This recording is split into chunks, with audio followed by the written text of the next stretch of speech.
Good morning, students. So, today we are going to discuss chapter 8 Cell, the unit of life. ठीक है, तो चलिए discuss करते हैं चैप्टर के बारे में without wasting our time. Okay, cell क्या होती है? सेल जो होती है वो किसी भी लिविंग ऑर्गेनिज्म की स्ट्रक्चरल किसी भी लिविंग ऑर्गेनिज्म की स्ट्रक्चरल और फंक्शनल यूनिट होती है. अब इससे क्या मतलब है? स्ट्रक्चरल का मतलब हो गया स्ट्रक्चर प्रोवाइड करना, यानी कि उसको शेप प्रोवाइड करना. ठीक है, शेप प्रोवाइड करना, स्ट्रक्चर प्रोवाइड करना किसी भी ऑर्गेनिज्म के लिए. फंक्शनल का क्या मतलब होता है? एनर्जी का प्रोड्यूस करना. एनर्जी प्रोड्यूस करती है सेल. ठीक है, तो ये दो काम होते हैं सेल के जो किसी भी लिविंग ऑर्गेनिज्म को लिविंग रहने की लिविंग रहने के लिए जरूरत है. ठीक है, सभी लिविंग ऑर्गेनिज्म में क्या होती है? सेल जो होती है एक बेसिक यूनिट ऑफ लाइफ है, यूनिट है एक बेसिक. ठीक है, सेल से ही सभी ऑर्गन्स बनते हैं, राइट? सेल से ही सारे ऑर्गेनल्स बनते हैं, तो हम इसके बारे में डिस्कस करने वाले हैं इस चैप्टर में. So we can say that cells make up living things to carry out metabolic activities that keeps living things alive. Means metabolic activity यानी कि क्या हो गया? Functional unit. फंक्शन करने के लिए किसी भी ऑर्गेनिज्म को फंक्शन करने के लिए सेल की जरूरत होती है. Cell is playing a very important role in our life, in our living things, right? चलिए बात करते हैं सेल थ्योरी की. तो सेल थ्योरी किसने दी थी इसके बारे में डिस्कस करते हैं. सेल थ्योरी है क्या? ठीक है, सेल थ्योरी में क्या है? सेल थ्योरी जितने भी लिविंग थिंग्स है वो क्या है? वो एक और एक से ज्यादा सेल से बने होते हैं, यानी कि वो क्या होते हैं? यूनिसेलुलर और मल्टीसेलुलर. यूनिसेलुलर का मतलब क्या हो गया? यूनिसेलुलर का मतलब हो गया बच्चों कि देखो, यूनिसेलुलर मीन्स सेल जब एक ही सेल से बना हुआ हो. ऑर्गेनिज्म, कोई भी ऑर्गेनिज्म जब वन सेल से मिलकर बना होता है तो उसको बोलते हैं यूनिसेलुलर, जैसे कि अमीबा है. ठीक है, फिर बात करते हैं हम मल्टी सेलुलर. मल्टी सेलुलर यानी कि बहुत सारी सेल से जो मिलकर बने होते हैं ऑर्गेनिज्म, उनको बोलते हैं मल्टी सेलुलर ऑर्गेनिज्म.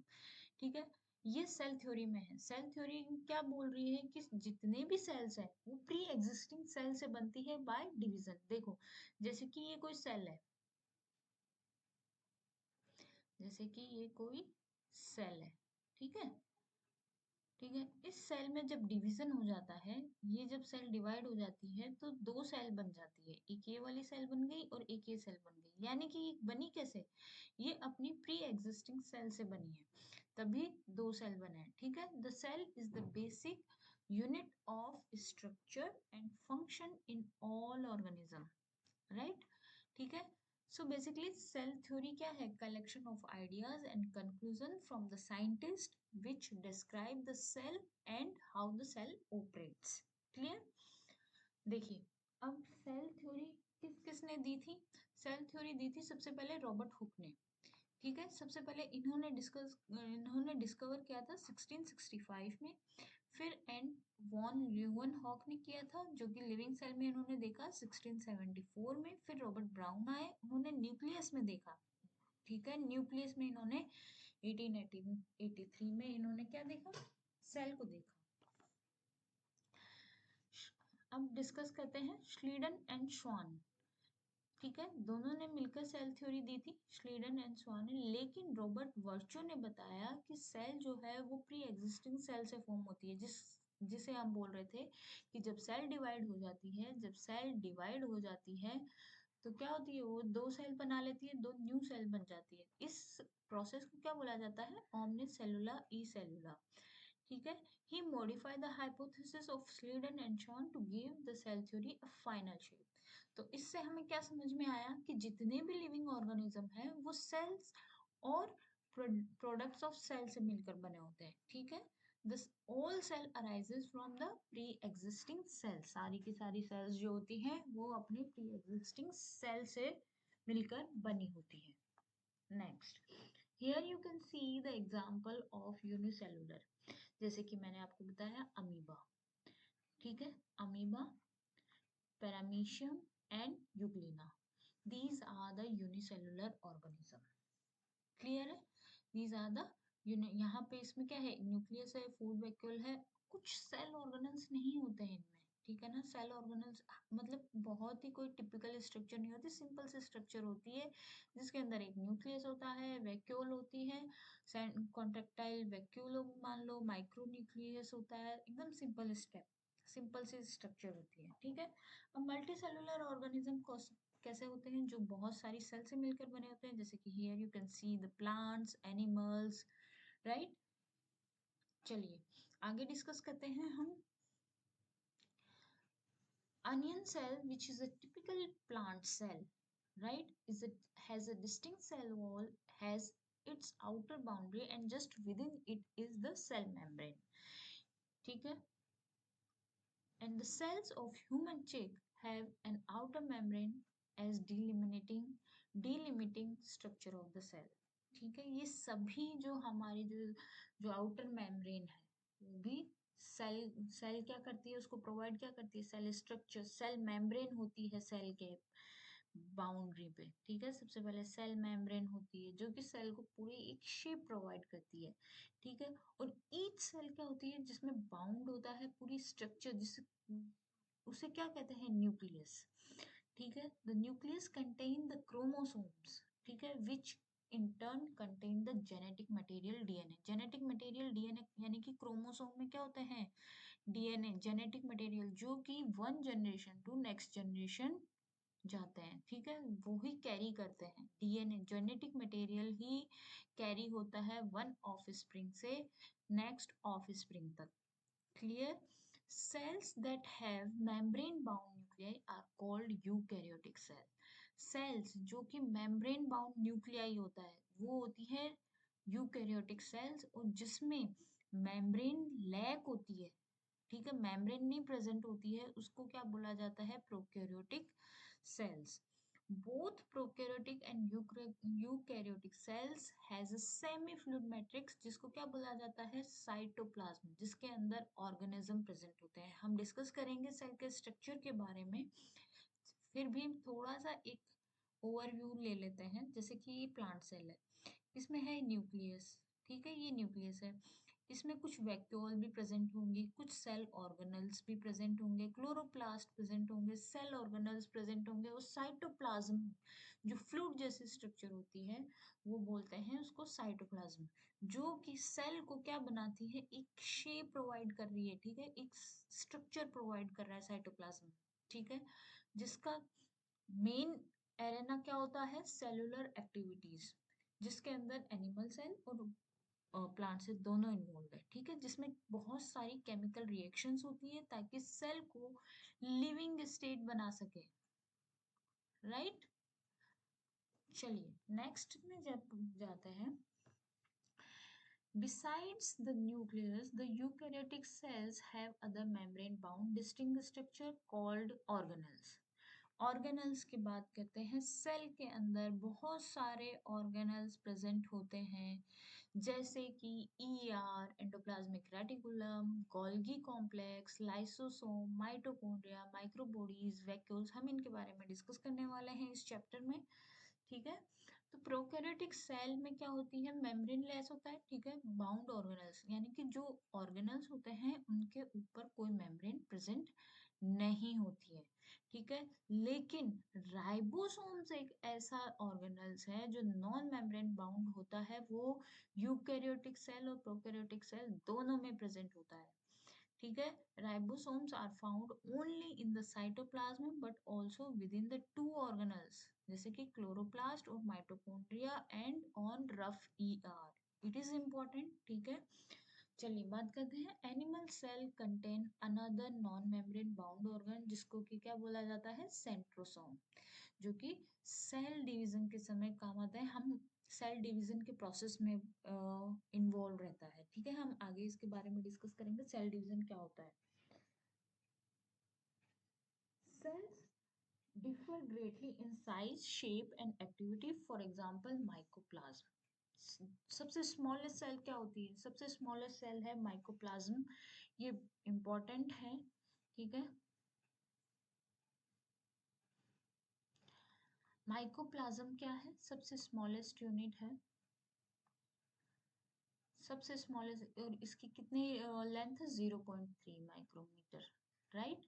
जो कि बैक्टीरिया कितना में होता है 3 to 5। और सबसे लार्जेस्ट आइसोलेटेड सिंगल सेल किसका है, एग ऑफ एन ऑस्ट्रिच। ठीक है, जहाँ पे मल्टीसेलुलर ऑर्गेनिज्म की बात कर रहे हैं हम, आरबीसी में 7 माइक्रोमीटर डायमीटर होता है सेल का। नर्व सेल जो होती है वो सबसे लॉन्गेस्ट सेल है। देखो सबसे लार्जेस्ट सेल की बात कर रहे हैं तो सबसे लार्जेस्ट सेल होगी ऑस्ट्रिच की। ठीक है, लॉन्गेस्ट सेल की बात कर रहे हैं तो वो सबसे लॉन्गेस्ट सेल होगी नर्व सेल की। ठीक है, cell also very greatly in the shape. ठीक है, कुछ कुछ डिस्क शेप की होती है, कुछ पॉलीगोनल शेप की होती है, कुछ क्यूबॉइड होती है, कुछ थ्रेड लाइक स्ट्रक्चर होती है, इरेगुलर शेप्स होती है। तो बहुत सारे सेल्स क्या करते हैं, बहुत सारे फंक्शन परफॉर्म करते हैं, वो वेरी करते हैं। ठीक है, here you can see the diagram, right. RBC का डायग्राम है, this is the RBC, this is the WBC. Structure of the cells है, राइट। सेल्यूलोज एपिथेलियल, ये कॉलमनर एपिथेलियल सेल्स है। ठीक है, ये नर्व सेल है जो कि सबसे लॉन्गेस्ट सेल है, right. Here you can see the structure of the cells. अब बात करते हैं हम प्रोकैरियोटिक सेल्स के बारे में। प्रोकैरियोटिक सेल्स क्या होती है, प्रोकैरियोटिक यानी कि प्रिमिटिव। ठीक है, यूकैरियोटिक जैसे कि हमने बात की थी, प्रोकैरियोटिक प्रिमिटिव सेल्स होती हैं। ठीक है, इतनी वेल डेवलप नहीं होती, वेल डिफाइंड नहीं होती है, प्रिमिटिव होती है, यानी कि इनमें जो सेल ऑर्गेनल्स होते हैं वो मेम्ब्रेन बाउंडलेस होते हैं, लैक ऑफ मेम्ब्रेन होते हैं ऑर्गेनल्स एक्सेप्ट राइबोसोम, जो कि दोनों प्रोकैरियोटिक और यूकैरियोटिक दोनों में प्रेजेंट होते हैं। ठीक है, तो the prokaryotic cells are represented by bacteria, blue-green algae, mycoplasma and PPLO means pleuropneumonia-like organisms. Clear? फिर बात करते हैं, they are generally smaller, multiply more rapidly than eukaryotic cells. They may vary greatly in shape and size. ठीक है, ये सब में बहुत जल्दी डिवाइड, क्योंकि इजी है। ठीक है, सिंपल है, इसीलिए ज्यादा बर्डन नहीं है, अपने आप सेल को डिवाइड किया, सेल न्यू सेल्स बन गए। बहुत फास्टर करते हैं क्योंकि इसमें इतने ऑर्गेनल्स नहीं होते हैं जितने कि यूकैरियोटिक सेल्स में प्रेजेंट होते हैं, राइट। और स्टेप्स भी सिंपल होते हैं। The 4 basic shapes of bacteria are bacillus जो कि रॉड लाइक स्ट्रक्चर होता है, कोकस जो कि स्फेरिकल स्ट्रक्चर होता है, विब्रियो जो कि कोमा शेप होता है, और स्पाइरलम ये जो होती है स्पाइरल शेप होती है। और it they are important, so you have to learn. The organization of the prokaryotic cell is fundamentally similar, even the prokaryotes exhibit a wide variety of shape and function. जितनी भी prokaryotic cell है सब में, ठीक है, cell wall present होती है। ठीक है, the cell membrane except in mycoplasma, mycoplasma में सेल मेम्ब्रेन एब्सेंट होती है। ठीक है, it is important. Fluid matrix जो है वो क्या होता है, साइटोप्लाज्म होता है, जहाँ पे कोई भी वेल डिफाइंड न्यूक्लियस नहीं होता है, वेल डिफाइंड न्यूक्लियस प्रेजेंट नहीं होता है। जेनेटिक मटेरियल क्या होता है, नेकेड होता है, और कोई भी एनवेलप न्यूक्लियर मेम्ब्रेन प्रेजेंट नहीं होती है। जेनेटिक मटेरियल क्या होता है, डीएनए होता है, सिंगल क्रोमोसोम प्रेजेंट होता है, या फिर सर्कुलर डीएनए होता है जिसको प्लाज्मिड बोलते हैं। ठीक है, bacteria have small circular DNA outside the genomic DNA, और these smaller DNA are called plasmid. Clear? The plasmid DNA confers certain unique phenotypic character to such bacteria, जैसे कि कुछ कैरेक्टर होते हैं जो कि रेजिस्टेंस होते हैं एंटीबायोटिक के लिए। प्लाज्मिड डीएनए होता है जो कि यूज, किस लिए प्लाज्मिड डीएनए का फंक्शन क्या है, फंक्शन ये है कि बैक्टीरियल ट्रांसफॉर्मेशन होता है, किससे, फॉरेन डीएनए का, हम आगे डिस्कस करेंगे। जैसे कि ये प्लाज्मिड है, राइट, तो कोई भी फॉरेन डीएनए का जब होगा तो वो क्या करेगा, इससे ट्रांसफॉर्मेशन करेगा, मॉनिटर करेगा bacterial transformation with foreign DNA. Nuclear membrane क्या होता है, इज बाउंड इन यूकैरियोट्स, कोई ऑर्गेनल्स नहीं होते हैं, जैसे कि like the ones in nuclear we are found in prokaryotic cell except for ribosome, as we have discussed earlier. दोनों में होता है राइबोसोम, प्रोकैरियोटिक सेल में भी प्रेजेंट है और यूकैरियोटिक सेल्स में भी प्रेजेंट है। Clear? A specified differentiate form of a cell membrane called mesosome, ठीक है, स्पेसिफाइड जो differentiate cell form of a cell membrane, ठीक है, जो सेल मेम्ब्रेन की स्पेसिफाइड डिफरेंशिएट सेल है उसको क्या बोला गया है, मेसोसोम, जो कि प्रोकैरियोटिक का कैरेक्टरिस्टिक्स है। इट इज इम्पोर्टेंट, मेसोसोम सिर्फ और सिर्फ प्रोकैरियोट्स में प्रेजेंट होता है। They are essentially infolding of cell membrane. Here you can see the diagram, typical eukaryotic cell or typical देखो bacteria, PPLO, viruses, these have the small structure, right? Small and easy, right? चलिए अब बात करते हैं हम cell envelope और इसके modification की। कुछ प्रोकैरियोटिक्स होते हैं जो जैसे कि बैक्टीरिया, वो केमिकली कॉम्प्लेक्स सेल एनवलप होता है, जैसे कि इनमें क्या प्रेजेंट होता है, 3 लेयर्ड स्ट्रक्चर होता है, जिसको कि जो आउटर लेयर होती है उसको बोला जाता है ग्लाइकोकैलिक्स, ठीक है। ग्लाइकोकैलिक्स क्या होता है, वो cell wall followed by the cell wall and then the plasma membrane. Each layer of envelope performs distinct function. They act together as a single protective unit. Cell wall क्या करती है, cell wall जो होती है वो plant को protection provide करती है, आउटर लेयर होती है। और ग्लाइकोकैलिक्स भी क्या है, जो आउटर मोस्ट पार्ट है, यानी कि सेल वॉल के साथ ही, जिसको बोलते हैं ग्लाइकोकैलिक्स कैलिक्स, जो कि एक प्रोटेक्टिव यूनिट है, ठीक है। Bacteria can be classified into 2 groups, जिसको बोला गया है ग्राम पॉजिटिव और ग्राम नेगेटिव। यानी कि जो ग्राम स्टेन जो होता है, अगर वो पॉजिटिव में आ रहा है, मतलब वो स्टेनिंग हो रही है उसमें, तो वो ग्राम पॉजिटिव हो गया। और अगर जो स्टेन नहीं हो पा रहे हैं उन्हें क्या बोलेंगे, ग्राम नेगेटिव बैक्टीरिया। ग्लाइकोकैलिक्स क्या है, glycocalyx calyx in a different thickness among different bacteria. It could be loose sheet called the slime layer in some, while in others it may be thick tough called the capsule. Tough होता है glycocalyx है भाई, cell wall की तरह है, ठीक है। Tough होता है, हार्ड होता है, ठीक है। सेल वॉल क्या करता है, सेल को शेप प्रोवाइड करता है, प्रोटेक्शन प्रोवाइड करता है, और स्ट्रॉन्ग स्ट्रक्चरल सपोर्ट प्रोवाइड करता है from the bacterium from the bursting और कोलैप्सिंग, ठीक है। प्लाज्मा मेम्ब्रेन क्या है, सेलेक्टिव परमेबल है, और क्या करती है, इंटरेक्ट करती है आउटसाइड द वर्ल्ड। पर सेमी परमेबल होती है, यानी सेलेक्टिव परमेबल होता है, यानी कि कुछ आयंस को वो अपने अंदर आने देती है सेल के अंदर, ठीक है, और कुछ को मतलब एक्सचेंज होता है आयंस का, right? The membrane in similar structural to that of the eukaryotics, a special membrane structure is called mesosome.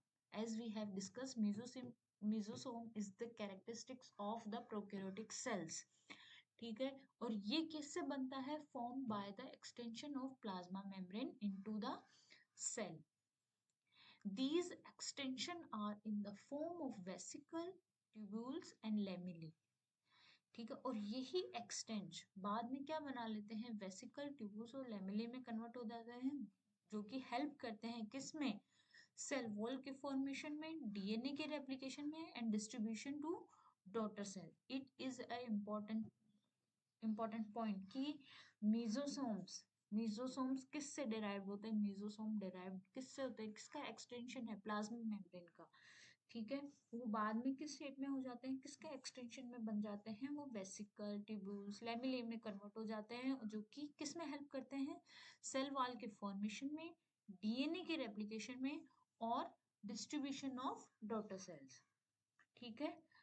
ये किस किस में और किस में हेल्प कर सकते हैं, ये रेस्पिरेशन में हेल्प करते हैं, सीक्रेशन प्रोसेस में हेल्प करते हैं, ताकि सीक्रेशन प्रोसेस का मतलब क्या हुआ, सीक्रेशन प्रोसेस क्या मतलब, सरफेस एरिया को बढ़ा देते हैं, ठीक है। जैसे फिंगर लाइक स्ट्रक्चर होती है, यानी कि ये सरफेस तो ज्यादा हुई, अगर मैं इसको यूं खोलूंगी तो ये ज्यादा हुई, और अगर मैं इसको यूं फोल्डिंग में कर दूं तो सरफेस एरिया बढ़ा कि नहीं बढ़ा, ठीक है। ये क्या होता है, एंजाइमेटिक कंटेंट में भी हेल्प करता है, ठीक है। इन सम prokaryotes in some prokaryotes like cyanobacteria, There are other membranous extension into the cytoplasm called chromatophores which contain pigment. Chromatophores का मतलब ही क्या हो गया, देखो वर्ड्स को अगर हम ब्रेक डाउन करके पढ़ेंगे तो हमें ज्यादा इजी रहेगा, ठीक है। देखिए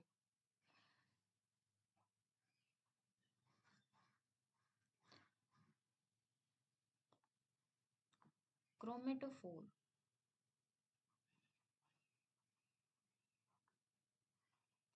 क्या होता है। क्रोमेटोफोर, क्रोमो मतलब कलर, पिगमेंटेशन, ठीक है, इसीलिए इसको बोला जाता है क्रोमेटोफोर।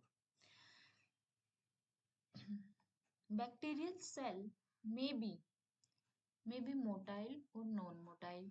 अगर मोटाइल, मोटाइल और नॉन मोटाइल क्या मतलब, मूवमेंट, ठीक है। They have thin filamentous extension from the cell wall called flagella. Bacteria show a range in the number of arrangement of flagella, ठीक है।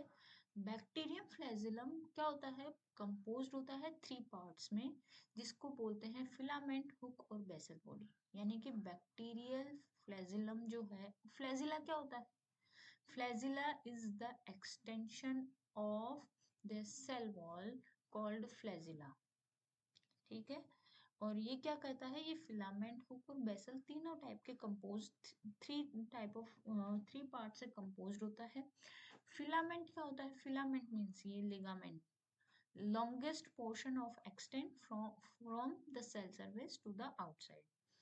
Beside flagella, pili and fimbriae are also surface structure of bacteria but do not play a role in motility. ये surface area को बढ़ा देगा, ठीक है। यानी कि पिली और ये फिम्बरी, ये finger like structure, right. The pili are elongated tubular structure head of a special protein.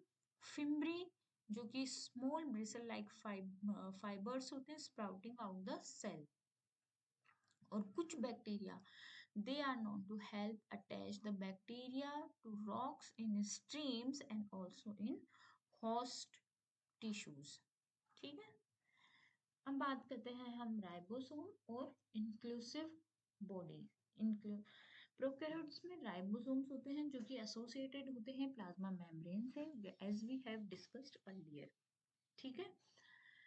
15 nm to 20 nm size होती है इनकी, और ये क्या बनाते हैं, राइबोसोम्स। राइबोसोम देखो प्रोटीन की सिंथेसिस करता है, सबसे इंपॉर्टेंट है ये। जब हम सेल डिवीजन पढ़ते हैं तो उसके अंदर आता है कि कैसे प्रोटीन की सिंथेसिस होती है, कैसे प्रोटीन बनता है, ठीक है, कैसे सेल डिवाइड होती है, कैसे माइटोसिस होता है, कैसे मियोसिस होता है, you will discussed in the next class, ठीक है।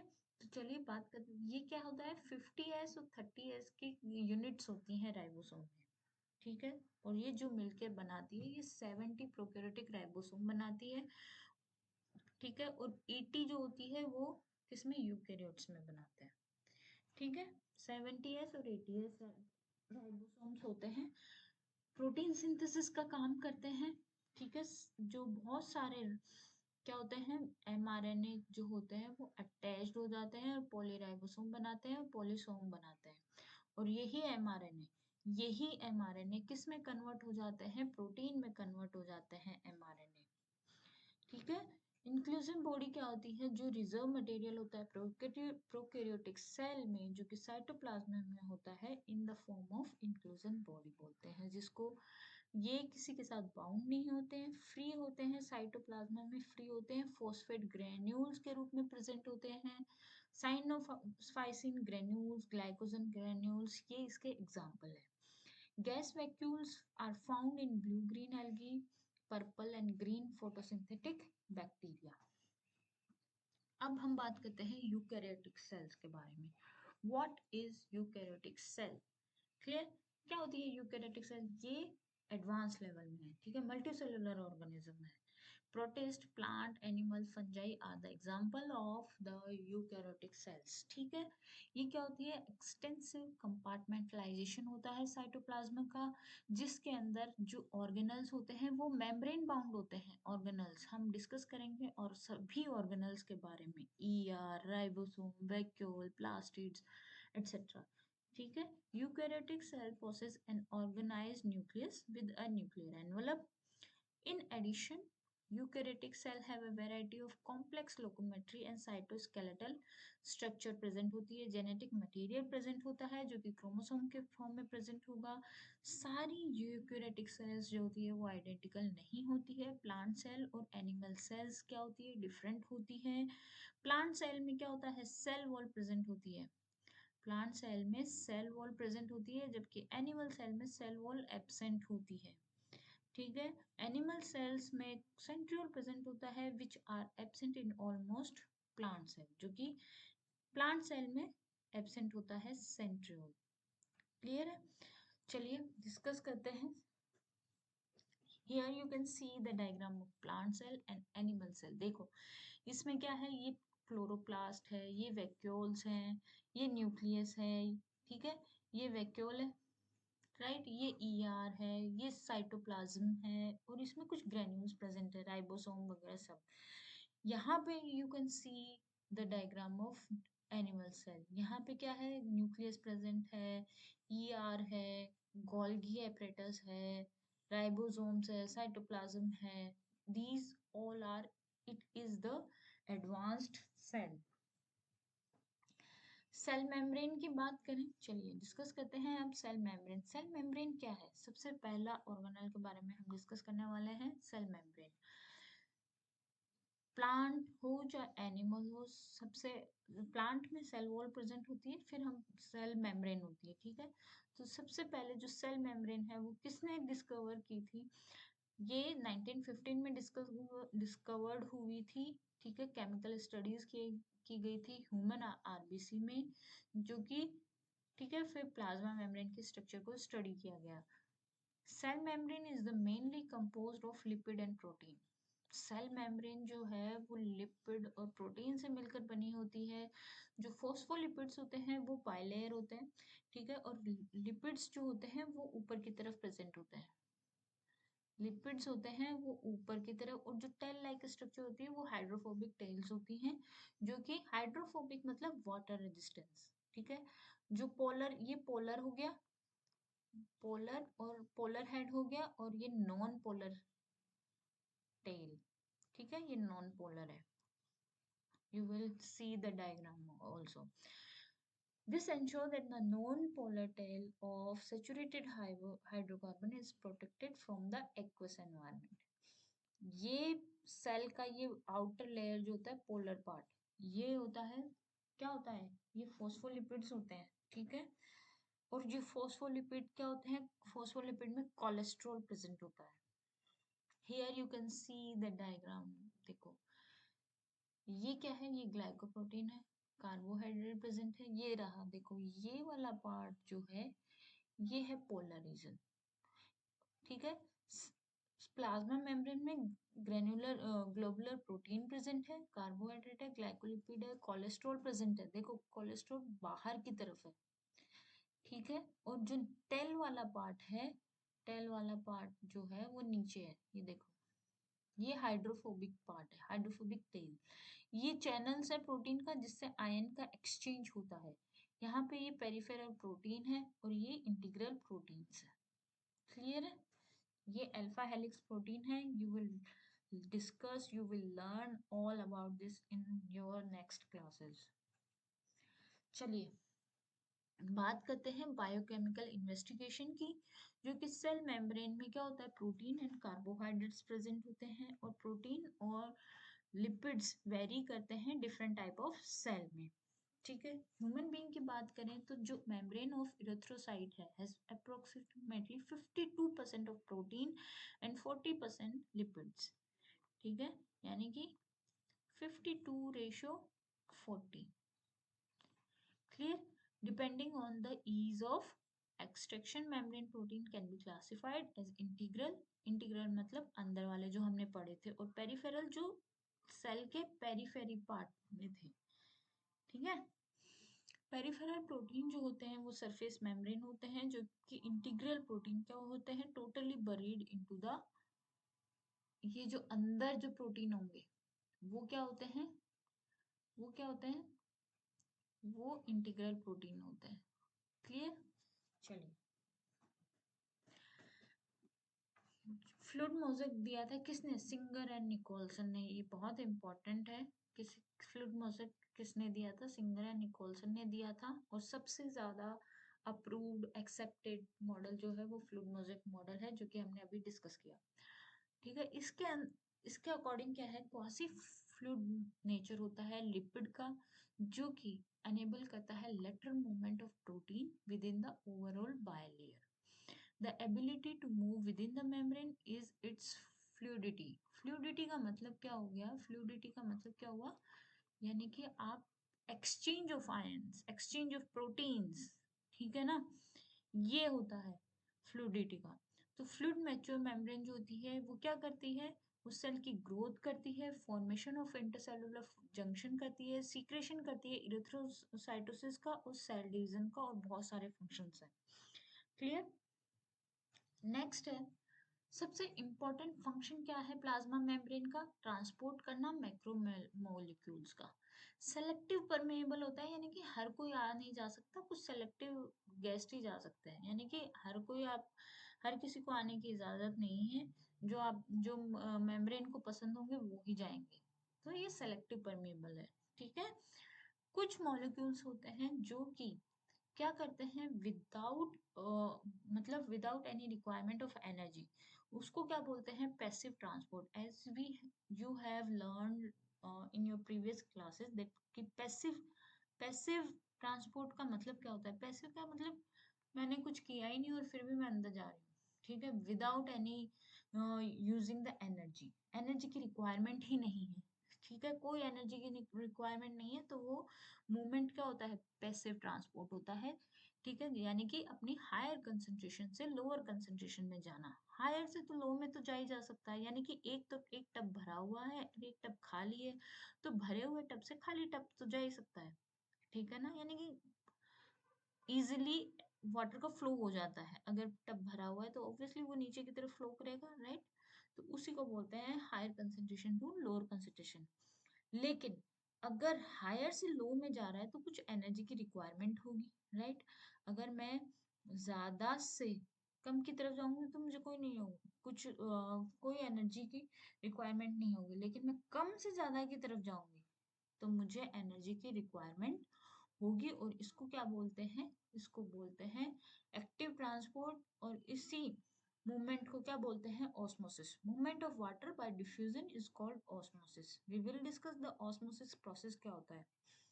ठीक है, as the polar molecules, diffusion का मतलब क्या हो गया? वाटर का ट्रांसपोर्ट होना अपनी हायर कंसेंट्रेशन से लोअर कंसेंट्रेशन। लेकिन जब जब लो कंसेंट्रेशन से हायर कंसेंट्रेशन पे जाते हैं तो उसको क्या बोलते हैं? ऑस्मोसिस। ठीक है, पोलर मॉलिक्यूल्स जो होते हैं वो पास नहीं हो पाते through the non polar bilipid layer. ठीक है, दे रिक्वायर कैरियर प्रोटीन, यानी कि उनको कुछ काट की जरूरत होती है। कैरियर प्रोटीन मतलब गाड़ी की जरूरत होगी उनको। ठीक है, तभी वो मेम्ब्रेन से जा पाएंगे।